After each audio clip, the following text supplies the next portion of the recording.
Chapter 62-63. It was late at night in China. Paul, who was sleeping soundly, suddenly received a call from his uncle Jimmy. After being woken up by the phone call, he saw that it was Jimmy calling and wanted to hang up directly.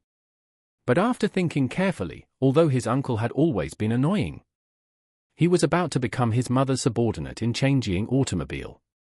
He probably didn't dare to do anything wrong now. So calling at this time should not be looking for trouble. So, he pressed the answer button and asked, "Uncle, what do you want to talk to me about so late at night?" Jimmy said excitedly, "Paul, listen to me, I'm on my way home now.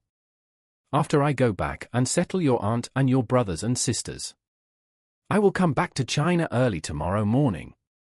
Paul asked in surprise, "Uncle Jimmy, Mr. Wade wants you should report to Orris Hill in half a month. Even my mother and stepfather don't have to go to work for the time being. What are you doing here so early? It's better to stay at home and spend time with your family." Jimmy said quickly, "I have already talked to Nate. Tomorrow I will charter a plane with all the board members and senior partners to Orris Hill for team building. And meet Mr. Rothschild by the way. All the senior partners can be picked at will. And we might as well leave 10 people in Orris Hill waiting to start work. Anyway, I have with the evidence that Nate has set a trap for them.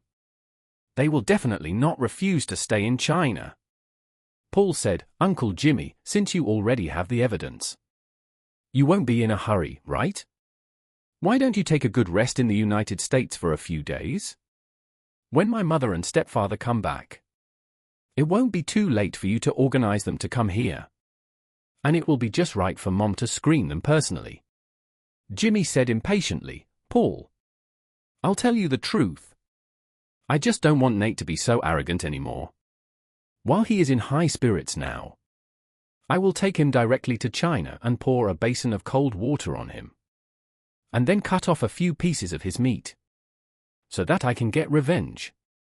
Besides, this kind of thing is afraid of more dreams at night. Talents and money are the same, and they all emphasize a pocket for safety." Paul asked him helplessly, "Have you contacted Mr. Wade or Mr. Rothschild?" "Not yet," Jimmy said. "How can I have Mr. Wade's contact information?" "The reason I called you is to ask you to help communicate with Mr. Wade. We will fly out early tomorrow morning. If he has no objection, please ask him to tell Mr. Rothschild and ask him to take time to meet with us." Paul understood his uncle's intention and said, "Uncle Jimmy, go home and spend time with your family first. And then I will contact Mr. Wade after dawn. It is really too late now, and I can't bother you directly." "No problem," Jimmy said with a smile, "we still have plenty of time. At least more than 10 hours. When there is news from Mr. Wade, remember to tell me as soon as possible." "Okay," Paul agreed and then hung up the phone. Jimmy, relieved, returned to his home in New York.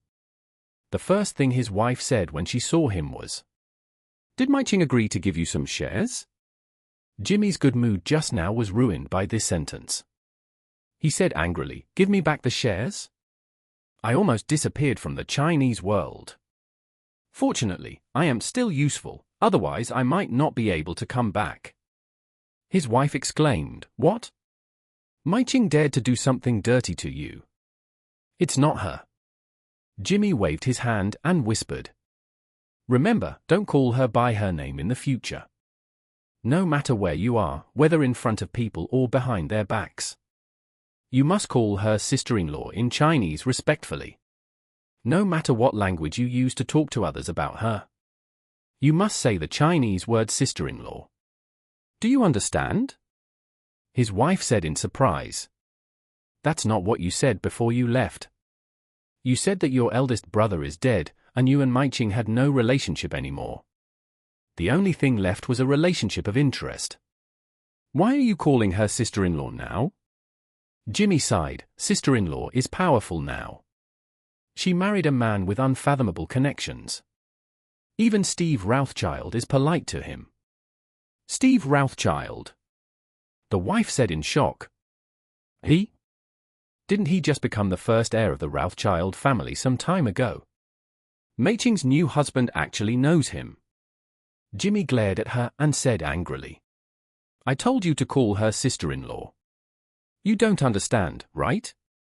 The wife was startled by him, but seeing his eyes wide and angry, she knew he was not joking, and hurriedly said, "Okay, calling her sister-in-law. Tell me, what is the background of this new husband of sister-in-law? What happened to you when you went to Orris Hill this time?" Jimmy sighed. This is really a long story. Then, he told his wife the whole process of his trip to Orris Hill without reservation. The wife was stunned at first, then her face turned pale, and even covered her heart at the critical moment, fearing that Steve Rothschild would not let them go. When she heard that her husband had to go to China to work for Mei-Ching for 10 years, she no longer felt any anger, and the rest was the relief of surviving the disaster. Everyone knows what the consequences are of offending the Rothschild family. Death without a burial place.